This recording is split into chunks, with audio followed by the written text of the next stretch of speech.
சங்கீஸ் அப்படின்னு போட்டு ஒருத்தர் சொல்றாரு, நாங்க வந்து தாழ்த்தப்பட்ட சமுதாயத்தை சார்ந்த ஒருத்தர் ஜனாதிபதி ஆக்கியிருக்கோம். உனது பெரியார் வழியில சொல்றாங்க, அவங்க தாழ்த்தப்பட்ட ஆக்குனதே நீங்க தான் அப்படின்னு.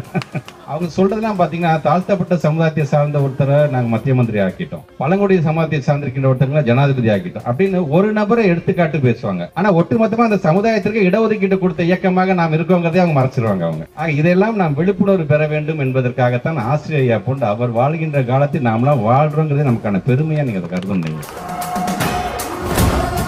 ஜிஎஸ்டி வரிங்கிற பேர்ல எல்லாத்துக்கும் வரி, நின்னா வரி, நடந்தா வரி, உட்காந்தா வரி, தோசையில கை வச்சா வரி, இட்லியை வாயில வச்சா வரி, போய் பிஸ்கட் பாக்கெட் வாங்கினா வரி, எல்லாமே நான் வரி கட்டுற அளவுக்கு எனக்கு தகுதி தயவுசெய்து நினைக்கிறேன். ஜிஎஸ்டிங்க பேர்ல நீங்களும் வரி கட்டிட்டு தான் இருக்கிறீங்க. நீங்க இதெல்லாம் புரிந்து கொள்ளக்கூடிய ஒரு தேர்தலாக இது நீங்கள் எல்லாம் பார்க்க வேண்டும். 2019 ஆந்திரால அடி வாங்கினது, ஜார்க்கண்ட்ல அடி வாங்கினது, தொடர்ந்து அது பீகார்ல அடி வாங்கினது, டெல்லியில அடி வாங்கினது, தமிழ்நாட்டில் அடி வாங்கினது, தெலுங்கானா, கர்நாடகா, மிசோரம் எல்லாத்தையும் தோத்துட்டே தான் வராங்க அவங்க பிஜேபி. ஆனா தோற்றம் மட்டும் பாத்தீங்கன்னா நாங்க தான் ஜெயிக்க போறோம், 400 ஜெயிக்க போறோம், 400 ஜெயிக்க போறோம், அப்படி கிடையாது. நான் தான் நிறைய கூட்டத்தில் சொல்லும்போது மோடி வந்து அப்படியே இப்படி ஸ்ட்ராங்கா நெஞ்சில் வரைச்சு நடந்து வராரு தவிர ஒரு பேஸ்மெண்ட் வீக். ஆக்சுவலா அது இன்னைக்கு தெரிய ஆரம்பிச்சிருச்சு. அது எப்ப தெரிய ஆரம்பிச்சு? ஜனவரி மாசத்துலேருந்து தெரிய ஆரம்பிச்சிருச்சு. என்னைக்கு ஜனவரி மாசத்துலேருந்து 6-7 தடவை இன்னும் 2 தடவை வரப்போறாங்கிற செய்தி வருதோ அப்பயே அவருக்கு பயம் வந்துருச்சு. அடுத்ததா நம்முடைய அமைச்சர் அவர்கள், கல்வி அமைச்சர், அதனால வகுப்பெடுக்கிற மாதிரியே கரெக்டாக சொல்லிட்டாரு. நான் வந்த உடனே சொன்னேன், பார்த்த உடனே என்ன ரொம்ப கருத்து இருக்கீங்க அப்படின்னு சொன்னார். கருத்து இருக்கீங்கன்னு சொன்ன உடனே ஏதோ கருப்பாயிட்டாரு அப்படிங்கிறத மனசுல வச்சு மட்டும் சொன்னேன்னு நினைக்காதீங்க. ரொம்ப கருத்தாயிட்டார், அதுதான் மிக முக்கியம். பேசுறப்ப பார்த்துக்கிறத கருத்து களஞ்சிய மாதிரி சொல்லக்கூடிய அளவிற்கு கல்வி அமைச்சர் இருக்கிறார்.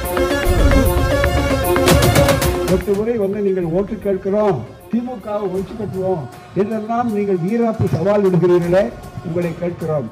நீங்கள் வருவதற்கு இந்த நாட்டின் பிரதமர் என்ற முறையில கடைசி வரல உங்களுக்கு உரிமை உண்டு. ஆனால் தார்மீக உரிமை உண்டா? உங்களுக்கு அறவழிப்பட்ட உரிமை உண்டா?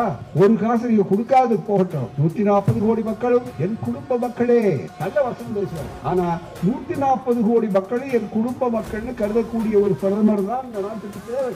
அதை ஒப்புக்கொள்கிறோம். ஆனால் அந்த பிரதமர் எப்போது வரப்போகிறார் தெரியுமா? ஜூன் 4ஆம் தேதிக்கு பிறகு வரப்போகிறார். நீங்கள் வாக்குச்சாவடிக்கு சென்று துரை வைகோ அவர்களுடைய 5வது இடம், அது நேர தீப்பெட்டி. ரொம்ப ஞாபகமா வச்சுங்க, தாய்மார்களுக்கு மறக்காது. ஏன்னா நீங்க அதை குறிச்சுதானே அடுப்ப கொடுத்த போறீங்க. நீங்க அந்த தீப்பெட்டி அதை பார்த்து நிதானமா பதட்டம் இல்லாம அந்த பொத்தான அழுத்துறதுக்கு அப்படி விரல வச்சு அழுத்துங்க. உடனே எடுத்துடாதீங்க. விளக்கு எரியுதான்னு பாருங்க. அங்கே மட்டும் விளக்கெரியாது, உங்கள் வீட்டில் விளக்கெரியும், நாட்டில் விளக்கெரியும். ஏற்றி